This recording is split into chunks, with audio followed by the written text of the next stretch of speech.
শেখ হাসিনার নেতৃত্বাধীন সরকারের সাবেক পাটমন্ত্রী গোলাম দস্তগীর গাজী, সাবেক মন্ত্রিপরিষদ সচিব কবির বিন আনোয়ার ও বরগুনা ১ আসনের সাবেক সংসদ সদস্য ধীরেন্দ্র দেবনাথ শম্ভুর বিরুদ্ধে অবৈধ সম্পদ অর্জন, মানি লন্ডারিং সহ নানা দুর্নীতির অভিযোগ অনুসন্ধান শুরু করেছে দুর্নীতি দমন কমিশন।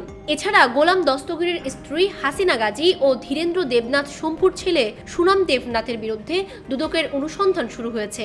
রোববার কমিশন সভায় প্রভাবশালী মন্ত্রী, এমপি, সচিব এবং তাদের পরিবারের সদস্যদের বিরুদ্ধে অনুসন্ধানের সিদ্ধান্ত গ্রহণের বিষয়টি গণমাধ্যমকে নিশ্চিত করেছে দুদকের জনসংযোগ বিভাগ। জানা যায়, নারায়ণগঞ্জ ১ আসন থেকে পরপর ৪ বার নির্বাচিত হয়েছেন গোলাম দস্তগীর গাজী।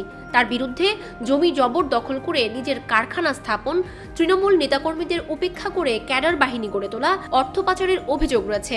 শনিবার রাত 2:45টার দিকে ঢাকার শান্তিনগর থেকে তাকে গ্রেপ্তার করে পুলিশ।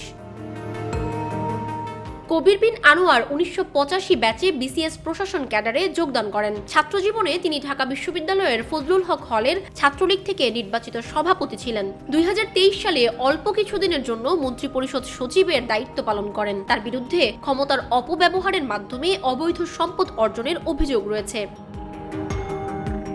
কোটা সংস্কার আন্দোলনে সিরাজগঞ্জে 2 বিএনপি কর্মী ও একজন যুবদল নেতা হত্যার ঘটনায় পৃথক 3 মামলায় আসামিও হয়েছেন সাবেক এই মন্ত্রিপরিষদ সচিব। বরগুনায় সড়ক ও জনপথ বিভাগ, পানি উন্নয়ন বোর্ড এবং এলজিইডি সহ ঠিকাদারি সংশ্লিষ্ট দপ্তরে টেন্ডারবাজির অভিযোগ রয়েছে ধীরেন্দ্র দেবনাথ শম্ভুর বিরুদ্ধে।